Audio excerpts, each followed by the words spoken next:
विश्व 24 न्यूज हर पल आपके साथ। नमस्कार, आपण पाहत आहात विश्व 24 न्यूज। खुद्द संजय राऊतांनी 55 बँक घोटाळ्यात 55 लाख रुपये परत केले। राऊतांच्या वक्तव्यावर चित्रा वाघ यांची प्रतिक्रिया। हिम्मत दाखवा, आमच्याशी लढा अशा शब्दात शिवसेनेला केंद्रीय गृहमंत्री अमित शाह यांनी रविवारी पुण्यामधील कार्यक्रमामधून थेट आव्हान दिलं।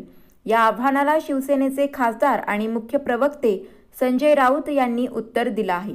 शाह यांनी केलेल्या टीकेनंतर पक्षाची भूमिका मांडताना राऊत यांनी भाजपाला थेट लढाई लढावी असं आव्हान केलं आहे। विधानसभा निवडणुकीनंतर देवेंद्र फडणवीस मुख्यमंत्री होणार हे ठरले होते, मात्र सत्तेसाठी शिवसेनेचे वचन मोडले। मुख्यमंत्रीपदासाठी हिंदुत्व सोडले। ज्यांच्याबरोबर 2 पिढ्या वाद घातला त्यांच्या मांडीवर जाऊन शिवसेना बसली अशा शब्दात शहा यांनी शिवसेनेवर टीकास्त्र सोडले। यावर प्रत्युत्तर देताना संजय राऊत यांनी केंद्र सरकार 3 चिलखतं घालून लढत असल्याचा टोला लगावला। महाराष्ट्रात सरकार उत्तम चाललं आहे।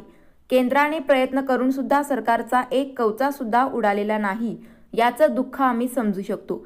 मी सांगतो, CBI, NCB आणि EDची चिलकते घालून तुम्ही महाराष्ट्रात फिरत आहात, हे दूर करा आणि आमच्यासोबत लढा।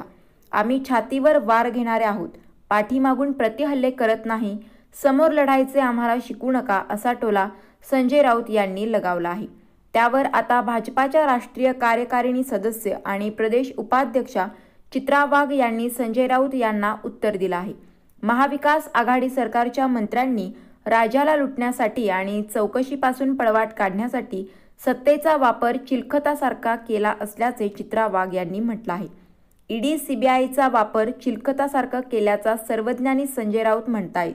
खरं तर महाविकास आघाडीच्या मंत्र्यांनी सत्तेचा वापर चिलखतासारखा केलाय, राज्याला लुटण्यासाठी, चौकशीपासून पळवाट काढण्यासाठी। खुद्द संजय राऊतांनी 55 बँक घोटाळ्यात 55 लाख रुपये परत केले। चिलखत उतरले नाही तर वस्त्र हरण झाले अशी टीका चित्रा वाघ यांनी संजय राऊत यांच्यावर केली आहे। तेव्हा काय म्हणाले होते अमित शाह? मी खोटे बोललो होतो असे काही क्षण गृहीत धरले तर प्रत्येक भाषणात मोदींचे नाव का घेण्यात येत होते? जाहिरात फलकावर मोदीचे छायाचित्र किती मोठे लावण्यात आले होते हे आठवावे। मुख्यमंत्री व्हायचे होते म्हणून विश्वासघात करण्यात आला असा आरोपही शहा यांनी केला। सत्ता माझा जन्मसिद्ध अधिकार आहे असे शिवसेनेला वाटत आहे असा टोलाही शाह यांनी लगावला होता। तसेच शिवसेनेने भाजपाशी थेट 2 हात करावेत असं आव्हानच शाह यांनी आपल्या भाषणामधून दिलं आहे। राज्यातील महत्त्वाच्या आणि आपल्या भागातील ताज्या बातम्या पाहण्यासाठी आजच आमच्या विश्व 24 न्यूज चॅनलला YouTubeवर सबस्क्राईब करा आणि बेल आयकॉन प्रेस करा।